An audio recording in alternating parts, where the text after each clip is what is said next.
Hello students, आज हमारी micro controller and embedded system की 12th क्लास है और इस क्लास में हम जानेंगे एम्बेडेड सिस्टम के लिए डिज़ाइन पैरामीटर्स कौन कौन से होते हैं। तो चलिए स्टार्ट करते हैं अपनी क्लास को। जैसा कि आप देख पा रहे हैं, क्वेश्चन में पूछा है एम्बेडेड सिस्टम के लिए डिज़ाइन पैरामीटर्स लिखिए। एम्बेडेड सिस्टम को डिज़ाइन करते समय निम्न पैरामीटर यूज़ किए जाते हैं। पहला है पावर डिसिपिएशन। कई सारे सिस्टम जैसे कि मोबाइल फ़ोन, डिजिटल कैमरा का पावर कंज्यूम करते हैं, जो एक इम्पॉर्टेंट फीचर है। यदि पावर डिसिपिएशन कम होगा तो बैटरी को रिचार्ज करने की कम नीड होगी।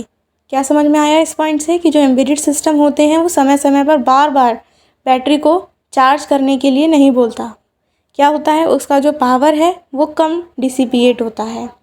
ये है इसका मतलब। अगले पॉइंट की बात करें तो परफॉर्मेंस देख लेते हैं हम। सिस्टम में इंस्ट्रक्शन एग्जीक्यूशन के समय उसकी परफॉर्मेंस को देखा जाता है।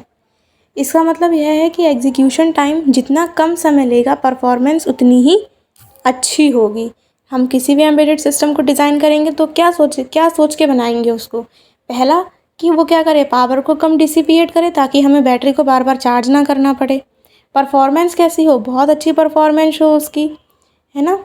और फिर तीसरा बात आता है प्रोसेस डेडलाइन की। इसका अर्थ है समय के साथ या कार्य की प्रगति के साथ उसकी सीमा का निर्धारण। मतलब क्या हुआ इसका मतलब हुआ कि किसी भी सिस्टम की एक डेडलाइन होती है। डेडलाइन की बात करें तो उसकी एक समय सीमा निर्धारण होती है कि इसी समय के अंतर्गत उससे अपना कार्य कर लेना है, उसके बाहर जाकर नहीं करेगा। तो ये होती है उसकी प्रोसेस डेडलाइन की, जो उसका टाइम दिया गया है उसी टाइम के अंदर ही अंदर वो अपना सारा वर्क कंप्लीट कर ले। फिर बात करते हैं साइज़ की। सिस्टम का साइज़ जैसे फिज़िकल स्पेस, रैम का साइज़ किलोबाइट में, इंटरनल फ्लैश मेमोरी मेगाबाइट या गीगाबाइट में, इंटरनल फ्लैश मेमोरी मेगाबाइट में या गीगाबाइट में, सॉफ्टवेयर को रन करने के लिए तथा हार्डवेयर में कितने लॉजिक गेट्स यूज़ होते हैं। साइज़ का भी बहुत ध्यान रखना चाहिए। फिर आता है मैन्युफैक्चरिंग कॉस्ट, जैसे कि प्रत्येक यूनिट को डिज़ाइन करने में कितना खर्च आता है उसका ध्यान रखना चाहिए। फ्लेक्सिबिलिटी की बात करते हैं तो सिस्टम को डिज़ाइन करते समय फ्लेक्सिबिलिटी का ध्यान रखना चाहिए, क्योंकि किसी भी सिस्टम को समय के साथ अपग्रेड करना पड़ता है।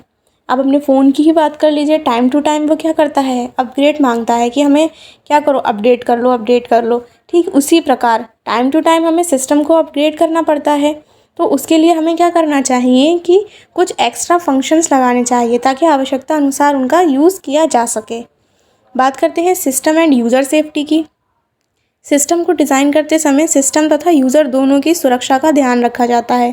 इसीलिए सिस्टम को चोरी होने पर उसमें ट्रैकिंग एबिलिटी या लॉकिंग एबिलिटी होनी चाहिए। यूज़र के दृष्टिकोण से हम सिस्टम की सेफ्टी का ध्यान रखते हैं, जैसे कि ऑटोमोबाइल ब्रेक हो गया और इंजन। हम बात करें इसकी मेंटेनेंस की, तो यहाँ पर मेंटेनेंस का अर्थ है कुछ ऐड करने या बदलने की एबिलिटी सिस्टम में होनी चाहिए, जैसे एडिंग या अपग्रेडिंग सॉफ्टवेयर। तो ये सब हमारे थे एम्बेडेड सिस्टम के लिए डिज़ाइन पैरामीटर्स। अपनी अगली आने वाली क्लास में हम बात करेंगे उसके डिज़ाइनिंग फंक्शंस कौन कौन से होते हैं। तो चलिए स्टूडेंट्स, आज के लिए बस इतना ही। मिलते हैं आपसे अगली क्लास में।